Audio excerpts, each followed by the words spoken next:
नमस्कार. आज मी MP पाटील सरांच्या कविता शिकवलेल्या कविता आवडलेल्या या पुस्तकातील प्रदेशच्या निमित्ताने वसंत आबाजी डहाके या प्रकरणातील कालचा राहिलेला भाग वाचत आहे.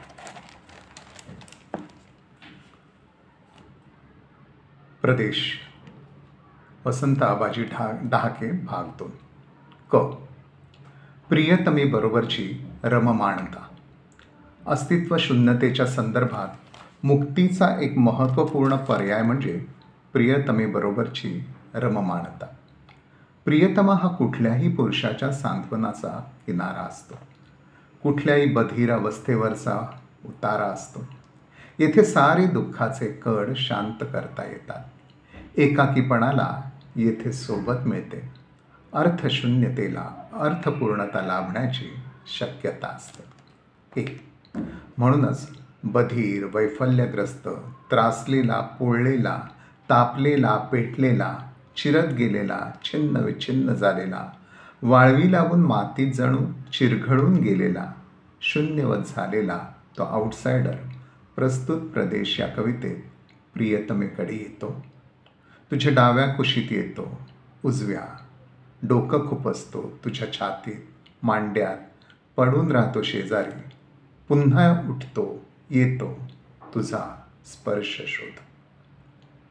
सारी तडफड विझवण्यासाठी, त्याची आग शांत करण्यासाठी त्याला प्रियतमेचा स्पर्श हवाय.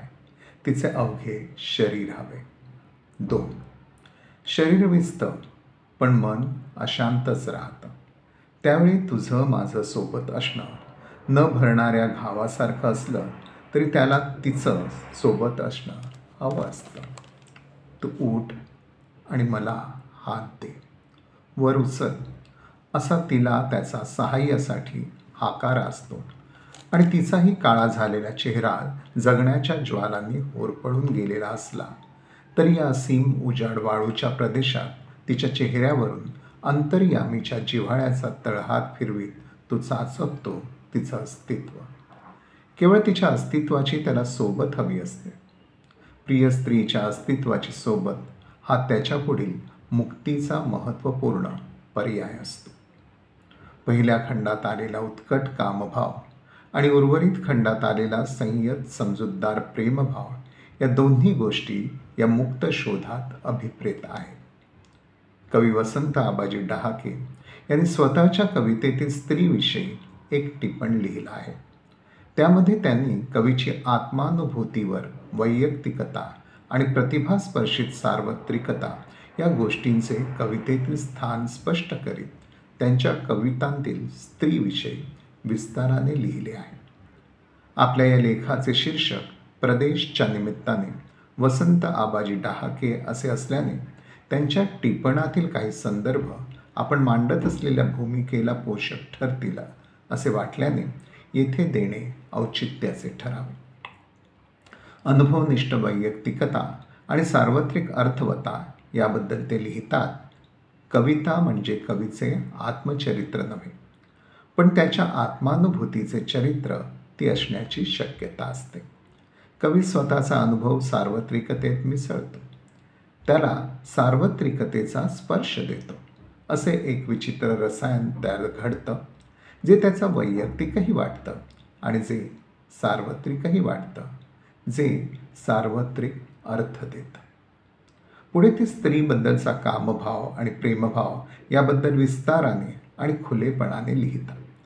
आपल्याला येथे त्यांनी निर्माण केलेल्या आउटसायडरमध्ये वैयक्तिक डहाके यांचा शोध घ्यावयाचा नसला तरी त्यांची या संदर्भात स्त्रीविषयक जीवन जाणीव, स्त्रीविषयीचा त्यांचा दृष्टिकोन अभिप्रेत असतोच.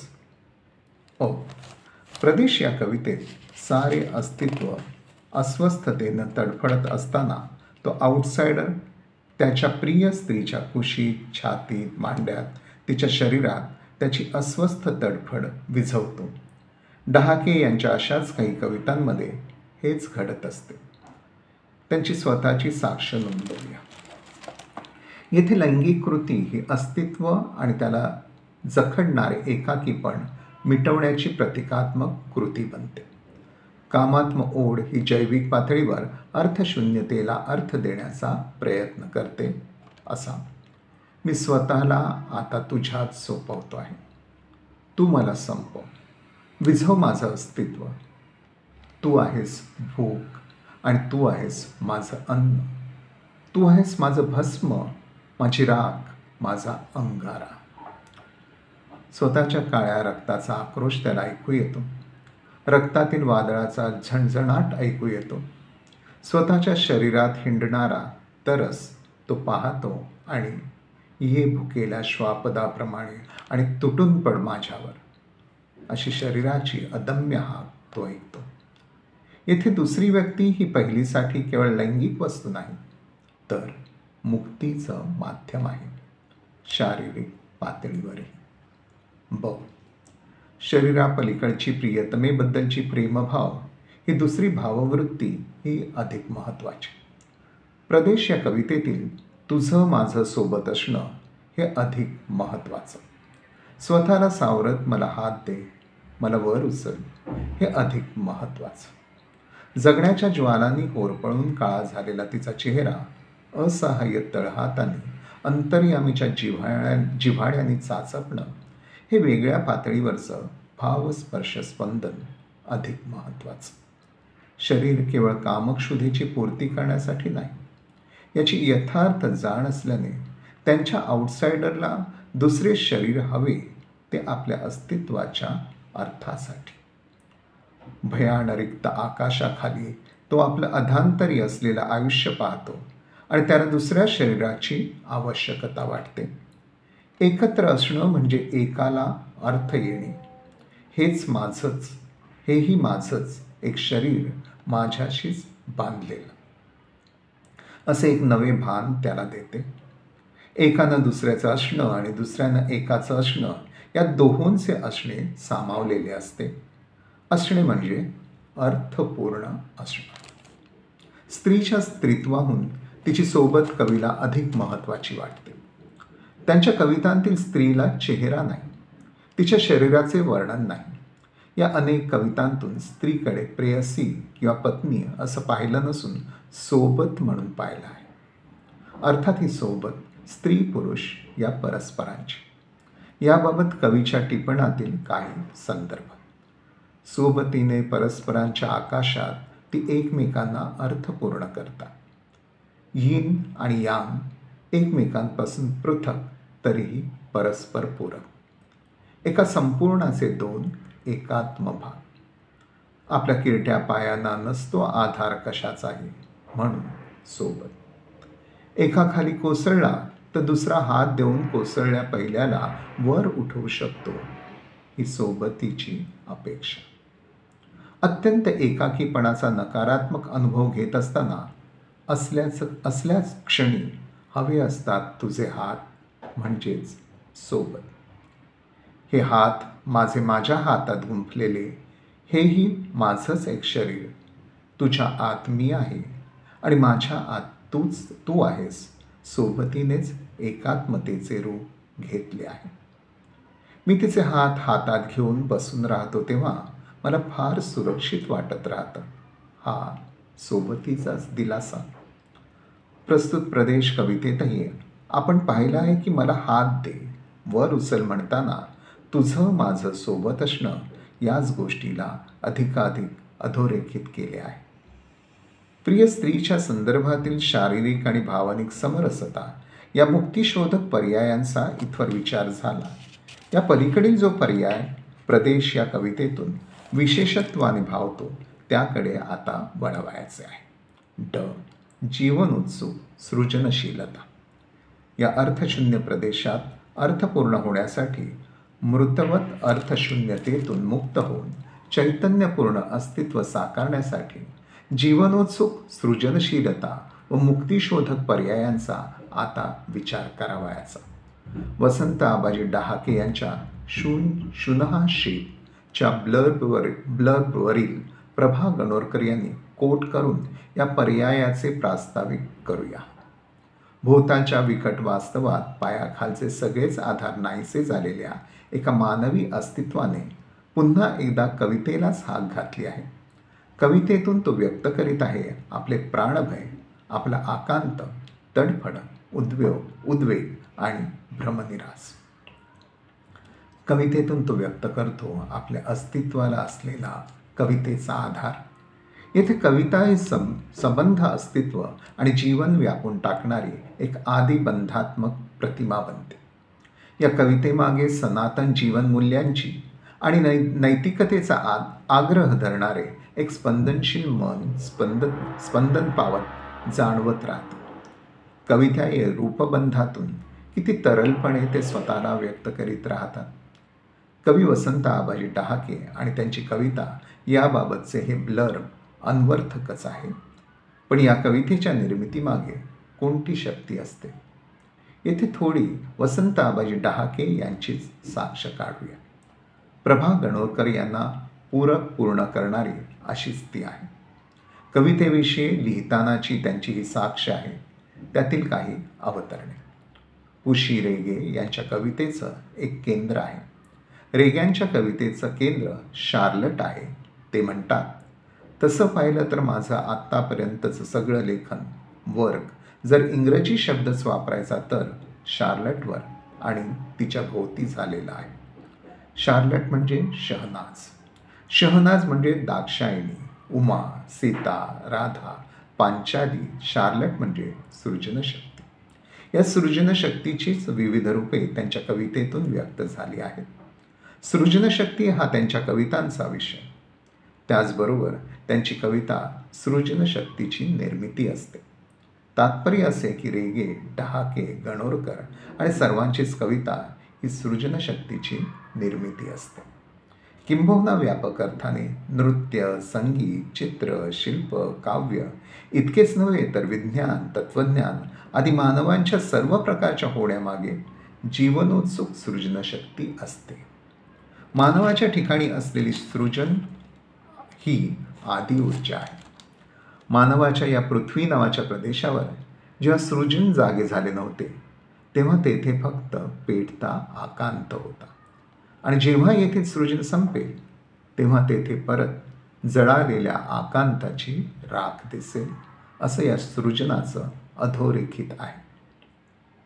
म्हणूनच या पृथ्वी प्रदेशावरील पेटत्या आक्रांतातून मुक्त होण्यासाठी डहाके यांच्यासारखे कवी जीवनेच्छा सुफल करण्यासाठी, जीवनाला अर्थपूर्ण करण्यासाठी त्या सृजनशक्तीला आवाहन करीत असतात. कवितेच्या संदर्भात कविता हे अशरीरी असे सर्जक तत्व असते. या अमूर्त सर्जक तत्वशक्तीला आवाहन करून निर्मितीच्या विविध कल्पक रूपांना जन्म देणं, त्यासाठी तिला आवाहन करणं, सर्व प्रकारच्या अर्थशून्यतेला अर्थपूर्ण करण्यासाठी आवाहन करणं, असा मुक्तीचा पर्याय डहाके यांचा आणि त्यांच्यातील आउटसाइडर निवडतो. प्रस्तुत लेखाच्या पूर्वार्धात प्रदेश या कवितेची अधोरेखित करावी अशी जी लक्षणीय विशेषता म्हटली आहे ती म्हणजे या सृजनशक्तीला या कवितेत केलेले आवाहन, त्याबद्दल आता बोलावयाचं. या कवितेच्या पहिल्या पातळीवरच्या वाचनातून या कवितेतील तीला उद्देशून केलेले जे आवाहन आहे ते मानवी स्त्रीला मानवी प्रियतमेला केलेले पहिले जैविक पातळीवरचे आणि दुसरे भावनिक पातळीवरचे आवाहन आहे असेच जाणवते, ज्याबद्दल या लेखाच्या पूर्वार्धात विस्ताराने लिहिले आहे. पण या कवितेच्या दुसऱ्या अधिक सूक्ष्म अर्थशोधक वाचनातून अधिक आत शिरून प्रत्यय घेत असताना जे जाणवत जाते ते म्हणजे आपली प्रेतवत अर्थशून्य बधिरता व्यक्त करीत तिच्यातून मुक्त होण्यासाठी सृजनशक्तीला केलेले हे आवाहन आहे. जाणीवेच्या पातळीवरून स्वतःशी आणि मानवी स्त्रीबरोबर साधलेला हा संवाद आहे. असं दिसत असलं तरी नेणिवेतून मुक्तीसाठी स्फुरलेले सृजनशक्तीला केले गेलेले हे उत्कट आवाहन आहे असेच जाणवत जाते. पहिल्या खंडात मन त्रासलेले पोळलेले असो की आकांताने पेटलेले असो, त्या अवस्थेतून सुटण्यासाठी सृजनशक्तीशी क्रीडा, तिच्याशी सर्व परीचा अंगसंग हा पर्याय तो शोधू पाहतो. कलानिर्मितीच्या संदर्भात भाव रंगत रंगाशी क्रीडा नादगंधरंग आदी संवेदनांशी क्रीडा, मूर्त अमूर्ताशी क्रीडा, लय तालाशी क्रीडा, प्रास अनुप्रासांची क्रीडा, झनन झांजरे शब्दांची क्रीडा, रंगरेषा शिल्पमुद्रा, स्वरनर्तन कल्पक प्रतिमा आदींची क्रीडा, असा तिच्याबरोबरचा सर्वपरीचा अंगसंग हाच पर्याय तो शोधू पाहतो. दुसऱ्या खंडात कित्येक दिवसात काही चांगले घडत नाही. चांगले घडण्याच्या सगळ्या शक्यता मावळून गेल्या आहेत. चांगलं घडण्याच्या इच्छांची प्रेते सडत चालली आहेत. नुसतं साहतो आणि वाहतो अशा शून्याकारात घडण्याची, होण्याची शक्यता, काही निर्माण करण्याची शक्यता सृजनशक्तीतच असू शकते. म्हणून हे नैराश्य भाव भाषेत तिलाच उद्देशून केलेले आहे हेच संभवते. तिसऱ्या खंडात या जळालेल्या ओसाडीच्या स्वतःला उसवून जायच्या या वेडसर प्रदेशात निभावून न्यायचं कसं, असा प्रश्न या क्षीण होत जाणाऱ्या गाण्याला, या क्षीण होत चाललेल्या कवितेला चैतन्याचा बहर आणावयाचा असेल तर त्या प्रश्नातच अंतर्भूत असलेली आर्त हाक सृजनशक्तीलाच आहे हे स्पष्ट होते. चौथ्या खंडात जवळजवळ सारच संपल्याचं, विनाशाकडे जाण्याचं असं जाणवल्याचं आणि जगण्याला कुठलाच आधार शिल्लक राहिला नाही असा निराधार जाणीवेत कुठलं तरी जगण्यासाठीचे अंकुर पालवावेत, त्यासाठी आर्त आराधना सृजनाचीच करावी लागणार हेच सूचित होतं. पाचव्या खंडात आत्मा, देह, देहात्मा या सर्वांनाच संपूर्ण बधिरता आल्यानंतर सारं अस्तित्वच संपलंय, मृत झालंय अशा मनोवस्थेत चैतन्याचा श्वास ओतणाऱ्या, चैतन्याची जाग आणणाऱ्या सर्जन शक्तीलाच आवाहन करावे लागणार, हाच एकमेव पर्याय आता शिल्लक असणार असेच जाणवू लागते. या कवितेतील 5व्या खंडापर्यंत आलेल्या भावार्थवाहक प्रतिमा प्रसाद गुणाने अन्वित असल्याने त्या रसिकाला अगदी पारदर्शक होऊन भावतात.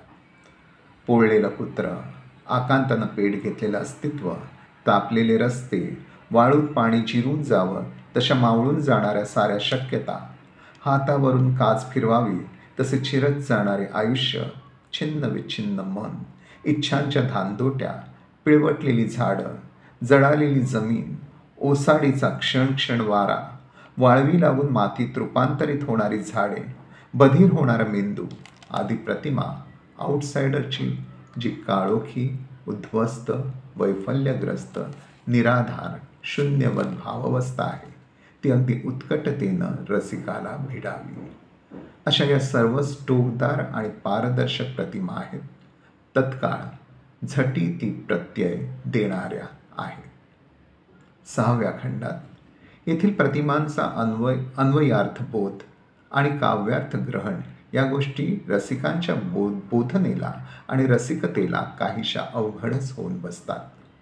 पण उत्तम कवितेतील अशा प्रतिमा अनेकार्थ सूचक असतात. रसिकांच्या कल्पक प्रज्ञेत त्या नव्या नव्या उन्मेषांचे, नव्या नव्या संभाव्य अर्थाचे सूचन करीत असतात. येथील एखाद्या कल्पक प्रदेशातील अर्थसूचन असेही असू शकते. इथे एक डोह आहे, त्याच्या तळाशी एक हिरवे तळघर आहे. तेथे असलेल्या तिला त्याचं सांगणं आहे, तू इथवर मला ओढत आणलंस, आता थकू नकोस, तू उठ, स्वतःला सावर आणि मला हात दे, वर उचल. हे नाही केलंस तर हे काळोखाचं पाणी या तळघराचं दार आतून लावून घेईल. हा डोह म्हणजे नेणिवेच्या खोल तळघरातील हिरव्या चैतन्यदायक सृजनशक्तीला त्यांचं सांगणं आहे. माझ्या जीवनोत्सुकतेला जपत, परस्परांच्या साथ सोबतीने सर्जन करीत तू मला इथवर आणलंस, पण आता जीवनाला ओढ लावणारं, आकर्षून घेणारं, अर्थ देणारं, आयुष्याला कापीत पुढं नेणारं, जीवनाला फुलवणारं तत्व मागं पडलं आहे, सरून गेलं आहे. आणि निर्मितीला बांध घालणारं काळोखाचं पाणी आपण येथून बाहेर पडण्याआधीच या डोहाचं दार आतून बंद करून घेईल. आणि दोघं आत कोंडून मग पडू. तुझ्या माझ्या सोबतीनं होणारी निर्मितीच कोंडून राहील.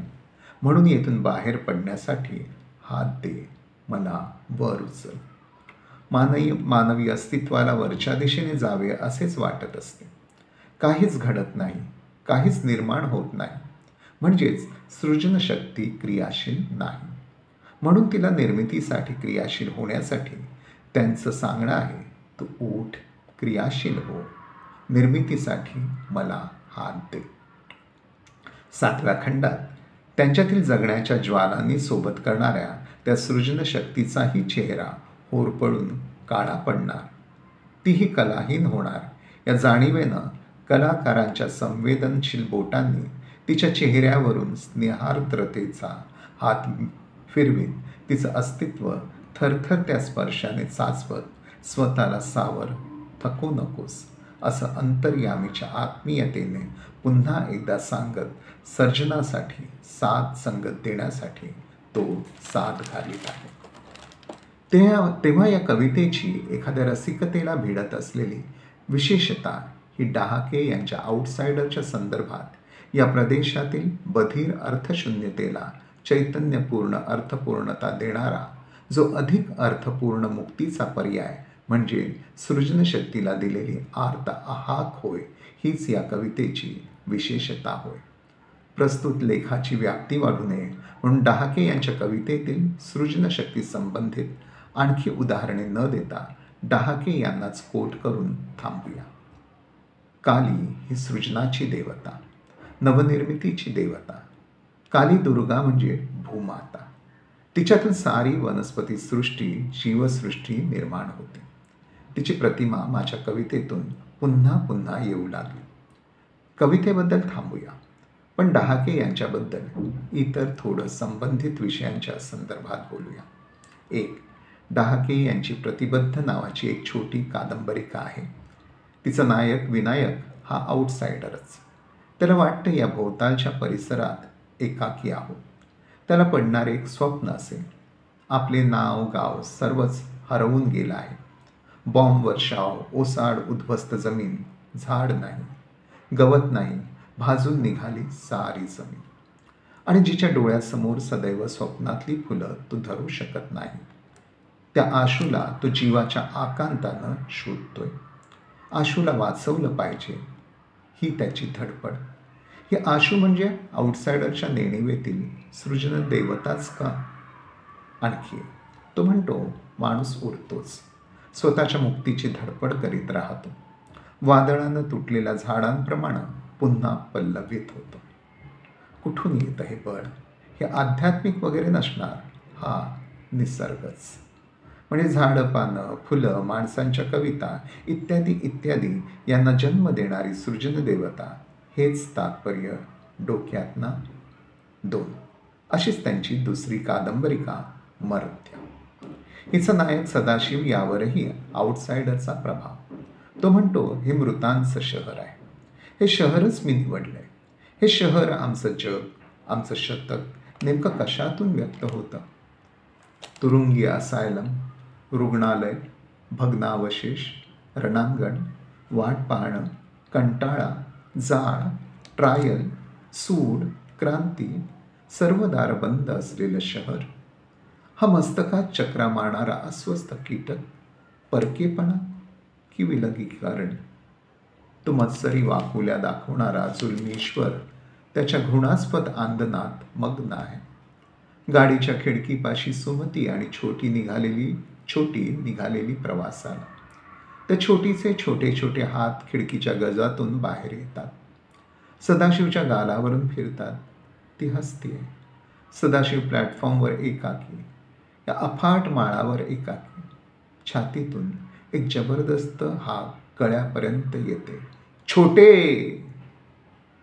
तो बेंबीच्या देठापासून ओरडतो, मग धावत सुटतो मैदानाच्या या टोकापासून त्या टोकापर्यंत. छोटे, छोटे. या हाका एकाकीपणातून मुक्त होण्यासाठी नेणिवेतील त्या सृजनशक्ती प्रतिमेला दुसरं एक तसंच अस्वस्थ झोपेत त्याचं एक स्वप्न. काळा रंग फासलेला माणूस, स्तंभ वाकलेले, भिंतीचा रंग उडालेला, हताश राजा, केस अस्ताव्यस्त, फाटलेली राजवस्त्रे, मात्र कोवळ्या उन्हात हिरवळीवर धावणारी एक छोटी मुलगी. ही नेणिवेतील कोवळ्या उन्हात आणि हिरवाईत चैतन्य पेरणारी सृजनशक्तीची प्रतिमा. असंच आणखी ती कृष्णा. तिच्या हातांच्या हातचलाखीत एक सौंदर्य आहे. निसर्गात दिलेल्या शरीरात निसर्गाची मस्ती. तिच्या डोळ्यातला उजेड तिच्या डोळ्यांतून ओथंबायचा. तिची वेदना ती पदर दूर करून दाखवते.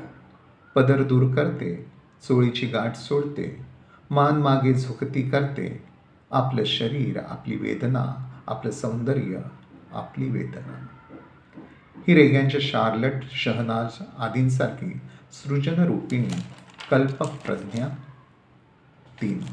डहाके हिमालयाची 3-3दा यात्रा करतात.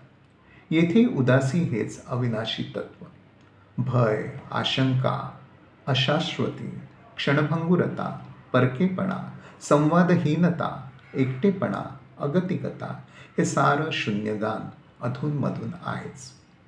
पण हिमालयातून हिंडताना सगळ्या वनस्पतींशी, जगाशी, पाण्याशी, मातीशी आणि सगळ्या प्राणीमात्रांशी असलेलं आपलं नातं त्यांना जाणवत राहतं.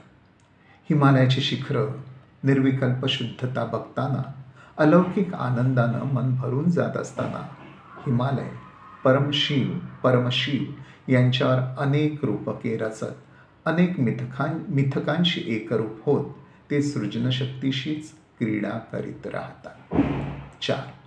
हे डहाके स्वतः कविता, कथा, कादंबऱ्या, नाटके, ललितलेख, समीक्षा लिहितात, रेखाटने करतात, वर्गात शिकवतात, चर्चासत्रे, संमेलने, सभा गाजवतात, पाश्चात्य पौर्वात्य संगीताचा मनमुराद आस्वाद घेतात, सिनेमागृहे, नाट्यगृहे, कलादानने सर्वत्र कलानंद भोगतात. वाचन तर Shakespeare, Dostoevsky, Gorky, Chekhov, O Henry मापोसापासून Camus, Sartre, Kafka, Peter Weiss, Samuel Beckett, Gabriela Garcia मार्केसपर्यंत आणि काकोडकरांपासून खानोलकर, नेमाडे, भाऊपाध्ये, चित्रे, सारंग, कमल देसाई, सानिया यांच्यापर्यंत ग्रेस, महानोर, सुर्वे, ढसाळ, सुरेश भट, कोल्हटकर, धुरी, कोळगावकर हे सर्व कवी. दया पवार, लक्ष्मण माने, पार्थ पोळके आदींची आत्मचरित्रे, श्रीनिवास कुलकर्णी, अनिल अवचट आदींचे ललित लेखही. वरील त्यांच्या सर्व पुष्कळा अनुभवांचे तात्पर्य असे की अनेकविध निर्माणक्षम अनुभवांच्या पुष्कळांतून होत होत बिकम भावयित्री आस्वादक सर्जनशीलतेच्या पातळीवरही ते आपल्या कल्पक प्रज्ञेत सृजनाची अनेक स्वप्ने जगत असतात. सौंदर्य वस्तूंचा एस्थेटिक ऑब्जेक्ट्स सर्जनशील आस्वाद घेत असतात. हेही तसे वेगळ्या पातळीवरचे सृजनशक्तीसोबतचे जगणे असते.